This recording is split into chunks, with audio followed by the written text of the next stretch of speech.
এবারে যে কবিতাটি আমি নিবেদন করব, গ্রাম বাংলার এক কৃষক পরিবারের স্বামী স্ত্রীর মধ্যে যে মধুর সম্পর্ক আছে সেটি এই কবিতার মধ্যে দিয়ে কবি তুলে ধরেছেন।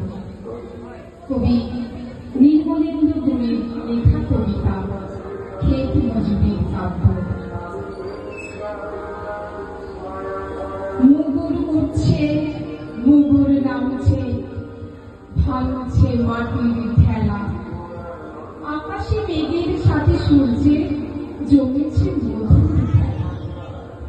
ভাঙতে ভাঙতে নির্জন মাঠে কুয়াশা গিয়েছে কেটে, কখন শুকনো মাটির তৃষ্ণা শিশির খেয়েছে চেটে।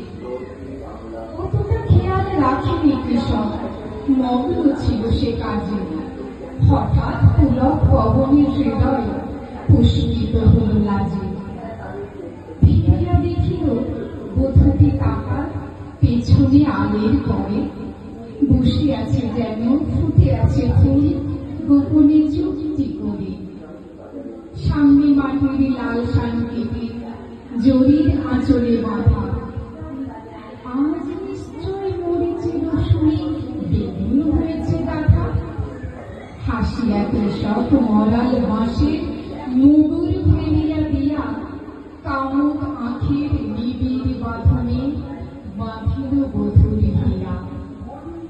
বরুণ গাছের তরুণ ছায়ায় দুজনে সাজিল ভোজ, বধূর ভিতরে কৃষক তখন পাইল মনের খোঁজ।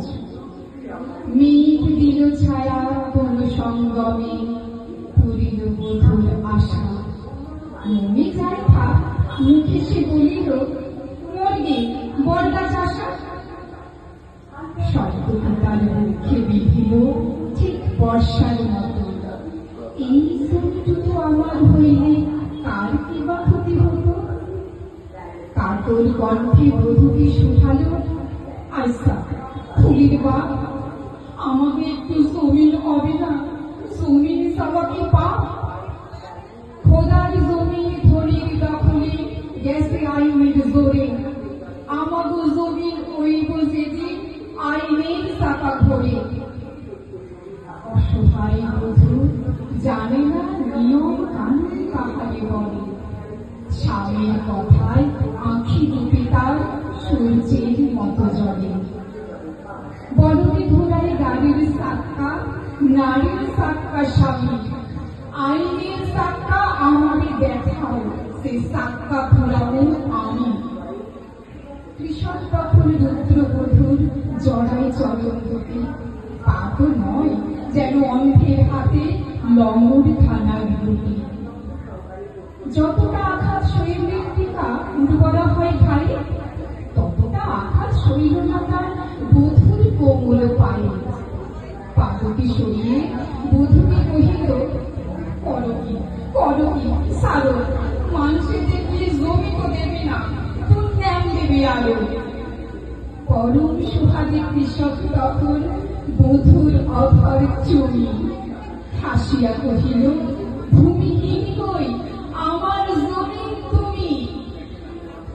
আকাশে তখন সূর্যের সাথে মেঘেরা করেছে খেলা। মুগুর উঠছে, মুগুর নামছে, ভাঙছে মাটির ভেলা। ধন্যবাদ।